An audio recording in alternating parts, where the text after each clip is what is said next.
पिछले पार्ट में हमने देखा राजकुमार जज्बातों में बह गया था, पर मोहन भी उसका बिल्कुल विरोध नहीं करता। वो दोनों पूरी तरह से खो चुके थे, पर मोहन को अचानक से होश आती है जब वो राजकुमार के होठों के साथ साथ उसकी जीभ को भी महसूस करता है। इससे पहले कि राजकुमार को कुछ समझ में आता, मोहन उसे खुद से दूर करने के चक्कर में धक्का मार देता है और राजकुमार धड़म करके नीचे गिर जाता है। मोहन अपनी इस हरकत पर शर्मिंदा था। दोनों घर लौट आते हैं। शाम के समय एक साथ बैठकर किताब पढ़ रहे होते हैं कि नौकर आवाज़ लगाता है कि आपके नहाने के लिए गर्म पानी तैयार है। राजकुमार उसे उत्तर देते हुए कहता है कि तुम जा सकते हो। राजकुमार मौके का फ़ायदा उठाते हुए कहता है, जुनकिंग, मेरी कमर के नीचे वाला हिस्सा अभी भी दुख रहा है क्योंकि तुमने मुझे धक्का दे दिया था और मैं सख्त ज़मीन पर गिर गया था। मोहन फिर से शर्मिंदा होते हुए कहता है कि मैंने आपसे दोपहर में माफ़ी मांगी थी। राजकुमार ड्रामे को आगे बढ़ाते हुए कहता है कि सिर्फ माफ़ी नहीं, तुम्हें अपने किए की जिम्मेदारी उठानी चाहिए। चलो मेरी नहाने में मदद करो। और मोहन को वो खींचकर बाथरूम में ले आता है। मोहन को कुछ भी समझ में नहीं आता कि वो क्या और कैसे बोले। वो उलझा हुआ है। उसके मुंह से बस यही निकलता है, मुझे नहीं आता कैसे।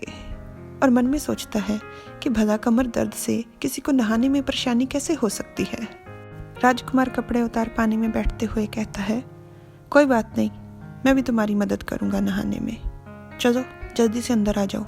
देखो, अगर तुम अंदर नहीं आए तो बाद में मैं तुम्हें सज़ा दूंगा और सज़ा में तुम्हें मुझे दवा लगानी पड़ेगी। राजकुमार की बात सुन मोहन अपने मन में तुलना करता है कि कौन सा विकल्प बेहतर रहेगा। मोहन मन में कहता है कि राजकुमार के साथ नहाना और उन्हें उस जगह पर दवा लगाना दोनों ही खतरे से खाली नहीं है। और धीरे से खुद को कहता है, कम से कम दवा लगाते हुए मुझे कपड़े तो नहीं उतारने होंगे। राजकुमार मोहन को आवाज़ लगाता है, जुनकिंग।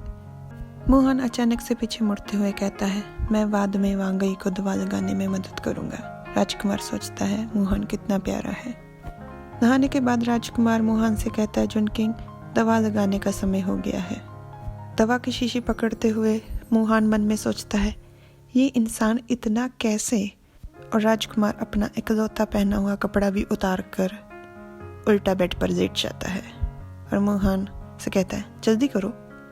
मोहन शर्म से लाल पीला होते हुए हाँ कर दवा लगानी शुरू करता है तो राजकुमार आह कहकर अपना दर्द प्रकट करता है।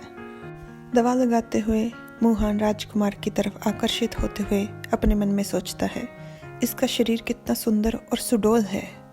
अचानक से उसे एहसास होता है और हैरानी में वो खुद से पूछता है, ये मैं क्या सोच रहा हूँ। दूसरी तरफ राजकुमार की हालत मोहन से भी बुरी है। वो अपने मन में सोच रहा है, ये सज़ा मैं जुनकिंग को नहीं बल्कि खुद को दे रहा हूँ। उसकी ये नरम शो से जो मेरा शरीर प्रतिक्रिया दे रहा है, ये जुनकिंग अभी भी मेरे छूने पर सहम जाता है।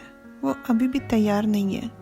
ऐसे में मैं अपनी इस इच्छा को कैसे शांत करूँगा जो जुनकिंग के छूने से मुझ में पैदा हुई है। मोहन कहता है, हो गया। और मन में सोचता है, ये हिल क्यों नहीं रहा। और वो पूछता है, वांगई, आप ऐसे ही सोओगे क्या। तो राजकुमार उसे उत्तर देता है, अगर मैं सीधा हुआ तो सारी दवाई उतर जाएगी, मैं ऐसे ही सोऊंगा उल्टा। राजकुमार अपना मुंह शर्म के मारे तकिए में देते हुए सोचता है, अगर मैं सीधा हुआ तो मोहन को पता चल जाएगा कि मेरे शरीर की इस समय क्या हालत है। लोग तो पैर पर कुल्हाड़ी मारते हैं, मैंने तो कुल्हाड़ी पर ही पैर दे मारा। राजकुमार उल्टा ही सो जाता है। अभी तो मोहन को राजकुमार की हालत के बारे में कुछ भी नहीं पता, तो राजकुमार इतना शर्म से पानी पानी हुए जा रहा है। अगर वो सीधा लेट गया और मोहन ने उसकी हालत देख ली तो राजकुमार उसी शर्म वाले पानी में ही डूब मरेगा।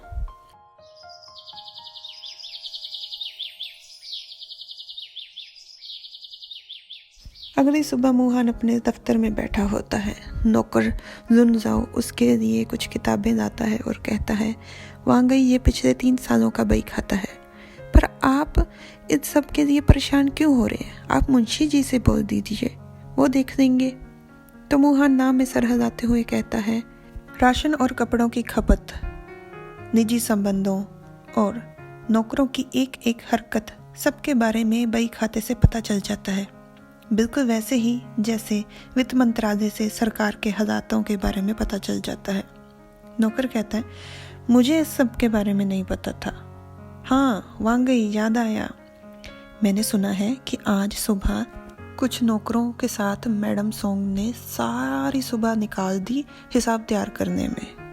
ये सुन मोहन मन में सोचता है कि ऐसे खड़े पैर हिसाब तैयार करने का मतलब तो यही है कि हिसाब और बही खाते में कुछ गड़बड़ है। और मोहन की इसी सोच के साथ ये पार्ट यहीं ख़त्म हो जाता है। Like, subscribe, comment. Thanks for watching.